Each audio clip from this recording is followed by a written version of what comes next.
What it do, Dream Team? Here we are with another reaction video. What actually happened when slaves were freed? I've been on a big history kick lately, and I've been so fascinated learning about history of so many different countries. And so this is a part of history that I definitely want to learn more about. Before we dive in, make sure you guys subscribe, ring notification bell, give the video a thumbs up. Let's learn together. American school children are taught that slaves in Confederate states were freed when Abraham Lincoln issued the Emancipation Proclamation on September 22, 1862. While true, the reality of actually freeing those slaves was far more complicated. Today, we're going to take a look at what actually happened on plantations when the slaves were freed. But before we get started, be sure to subscribe to the Weird History channel. After that, please leave a comment and let us know what other topics you would like to hear about. Okay, so let's head back to the days after the Civil War. Okay. You would think that once freed, the slaves would get off the plantations as fast as humanly possible. But in his autobiography, Booker T. Washington mentioned that many ex-slaves, especially older ones, decided to stay. Although free, these ex-slaves typically made deals with their former masters to work for pay. According to Washington, one by one, the older slaves began to wander from the slave quarters back to the big house to have a whispered conversation with their former owners as to the future. Thomas Rutling was only 9 when he and his fellow slaves learned of their emancipation. He thought freedom would mean his family would now live a life like their former master, but instead, the family chose to stay on the plantation another 2 years. Rutledge, along with his brother and sister, finally left the plantation in 1865. They went to live with a family in Nashville. He later attended the Fisk Free Colored School, which eventually became Fisk University. That's awesome. So one of the outcomes was where slaves decided to stay on the plantation, but they actually got paid. They weren't being beaten, right, and working for free. They actually had to start paying them, which is, I mean, it's a big difference, working for free, being beaten, being forced to work for nothing, than actually being paid for your services. While I'm sure they probably weren't paid as much as they were worth, as they should have been, which, I mean, that still happened in America today.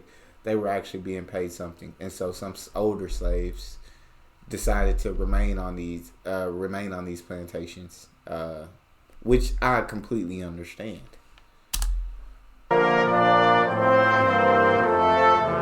In her 1909 book, Memories of Childhood Slavery Days, ex-slave Annie L. Burton wrote of her own experiences with emancipation. Annie recalled that when the news reached the Alabama plantation she worked on, every slave who wasn't feeble or sickly left immediately. Some of these younger, healthier ex-slaves even immediately joined the Union Army. However, because their mother had run away, Annie and her younger sisters stayed behind under the care of their mistress. This may not have been the act of charity it appears to be. This same mistress tried to talk her husband into not telling the slaves about their freedom, and then made the feeble and sickly slaves who remained on the plantation work the fields. After the crops were planted, some plantation owners asked their ex-slaves to sign contracts guaranteeing they would work the crops until January. They would then be divided at the fall harvest for payment.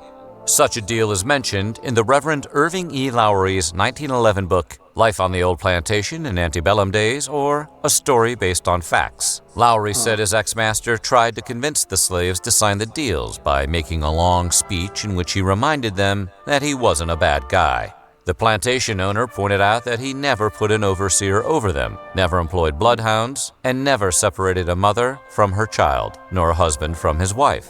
He also told them that they were welcome to stay on his plantation as long as they'd like, and that any mistreatment they had experienced off the plantation was their own fault and not his.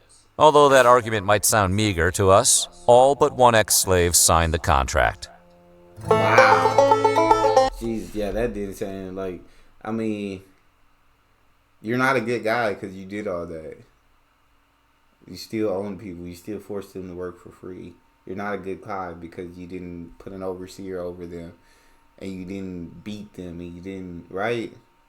That doesn't make you a good guy. I mean, they just, many all of ex-slaves besides one decided to stay and continue to work and take that deal. and that's their choice. Not saying they made the wrong choice or anything, but I'm saying that doesn't make you a good guy in that speech. But completely understand times were different back then, so the ex-slaves might have felt in hearing that speech that he was right, and things could have been worse off, absolutely. And if that's what he said in that speech is true, yeah, things definitely could have been absolutely worse. And so they made the decision they felt was best for them. I'm not mad at that. Charles Hayes owned a plantation 16 miles north of Louisville, Kentucky. Like many slave owners, Hayes at first chose not to tell his slaves about emancipation at all. However, after a few days, he relented out of fear of being arrested.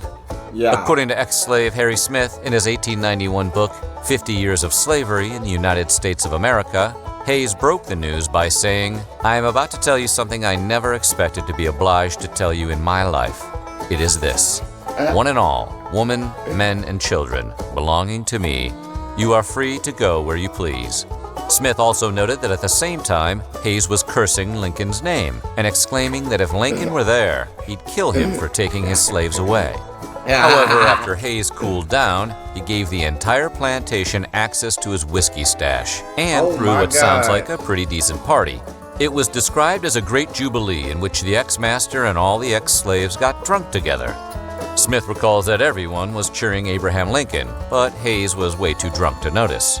By nightfall, the revelers had broken into song and dance and kept it up until morning. I love that so much. I love it. And even though he hated it, gritted teeth, he decided to give him access to his whiskey storage and hey, let him all have a party. But he was like, he said, "I'm obliged to tell you guys something that I never thought I'd have to tell you in my life." I know he hated every moment of it, but thank God they were free to choose what they wanted to do with the rest of their life. According to the Civil War diary of James T. Ayers, Charles Hayes was far from being the only master who tried to hide the news of emancipation from his slaves. Ayers was a Union recruiter who went into the South to enlist newly freed men into the Union Army. Things being as they were, he also often found himself as the person to inform the ex-slaves that they were, in fact, now free. In his diary entry for May 7, 1864, Ayers recorded spreading the word about emancipation to a group of 4 ex-slaves on a plantation near Huntsville, Alabama. He accomplished this by showing them a broadside that featured an illustration of freed slaves on one side and a 2-sentence version of the Emancipation Proclamation on the other. Ayers states the 4 men agreed to enlist, so he told them to gather the things, and he promised he would protect them. When they were confronted by their ex-master, Ayers drew his revolver, and sounding much like a hero in an action movie, calmly told the man, "I shall not hurt a hair of your head, sir, if you be quiet, but I have come for your slaves, and your slaves I'll have." It is believed that Ayers recruited hundreds of black soldiers to the Union cause and spread the word of emancipation to thousands before his death in September of 1865. Shout out Ayers, man. Shout out Ayers. But of course, they were definitely going to be recruited to the Union, and of course, plenty of them were going to join. They had been slaves their entire lives. I'm sure many of them didn't know what else to do. They didn't know any other life, but I'm sure in joining the Union, they believed that life had to be better than slavery. So, again, in the circumstances they had and positions they were in, they made the best choice for themselves. But it's the fact that they were able to make a choice at all that matters. According to his 1901 autobiography, Up from Slavery, the first day of freedom at the Virginia plantation where Booker T. Washington was born started with a simple, solemn meeting. The meeting was then followed by a reading of the Emancipation Proclamation by a government official, and the news was initially quite well received by the now former slaves. Washington recalled that the master's entire family had gathered on the veranda of the house. He got the impression that they were sad, not because of the loss of property, but rather because they were, in many ways, very close to some of the ex-slaves, who would now be leaving. He recalled his mother kissing her children while tears of joy ran down her cheeks. According to Washington, for some minutes there was great rejoicing and thanksgiving and wild scenes of ecstasy, but there was no feeling of bitterness. In fact, there was pity among the slaves for our former owners. Once the initial joy passed, however, many of the ex-slaves began to feel anxiety over what freedom would really mean. Washington observed, "The great responsibility of being free, of having charge of themselves, of having to think and plan for themselves and their children, seemed to take possession of them." He noted that some of the slaves were 70 or 80 years old and had no strength with which to earn a living. That makes sense for the older slaves, definitely, to stay on plantations. What can you do? What can you start asking yourself, what can you do now? You've been a slave your entire life. You don't know any other thing. You don't know any other life, and like you say, you're too weak and to make a living doing anything else. According to 1908's generously titled Memoirs of Samuel Spotswood Clement relating interesting experiences in days of slavery and freedom, Clement's ex-master, Tasswood Ward, informed him and the other slaves on Ward's plantation of their freedom by reading to them from the newspaper. Spotswood recalled that when Mr. and Mrs. Ward came out of the house, he was holding a newspaper and she was crying. They walked to the front of the steps and he said, "Men and women, you are as free as the birds that fly in the air." Ward then raised the paper and read from it. He informed the ex-slaves that Lee had surrendered to Grant, and the Southern Confederacy was at an end. He then offered to pay the men to stay and help reap the crops. The offer was accepted by all but one man. Known only as Uncle Fendel, the man was concerned that the rebels might pick up the fight again and revoke their freedom. There's somebody who's been around the block once or twice. I swear to God. There's somebody who's been around the block once. He said, "I'm gonna get to going while it's good." You feel me? Because, like you said, you don't know if they gonna renege on this. Thomas Almond Ashby was 17 years old when he watched his father inform the family slaves on their Front Royal, Virginia plantation that they were all now free. In his 1914 memoir, The Valley Campaigns, Ashby recalled that his father told the ex-slaves that he had no further control over them, and that in the future he would pay them for their services based on wage rates established by the community. He told them that if they wished to stay in his employ, they could do so as long as they desired, but that if any of them wished to seek out a new home, he wouldn't try to stop them from making a change. The elder Ashby further assured the now freed people that he had nothing but a friendly desire to see them do well and be happy. He also warned them of the altered conditions that freedom would bring, and he urged them to cultivate habits of thrift and industry. He believed hard work would make them useful citizens and earn them self-respect, which is some pretty ironic advice coming from a slave owner. Yeah. According to Ashby, it took several years before all of the ex-slaves had finally left the plantation. One, a woman known only as Aunt Susan, seemed to take Ashby's advice about thrift to heart. After saving up 3 years' worth of money she earned taking in the wash and doing light work, she was actually able to buy a neat little house in the city. That's absolutely incredible. You absolutely love to hear some of these stories, and some of these stories you don't. Juneteenth, also known as Emancipation Day or Freedom Day, is an official holiday in the state of Texas and an unofficial American holiday that commemorates June 19, 1865. On that date, Union General Gordon Granger read from the federal proclamation that slavery was over in the state of Texas. While the Emancipation Proclamation had ended slavery in the Confederacy more than 2 years earlier, it took some time for the news to reach all parts of the war-torn states. Granger's proclamation guaranteed absolute equality of personal rights and rights of property between former masters and slaves.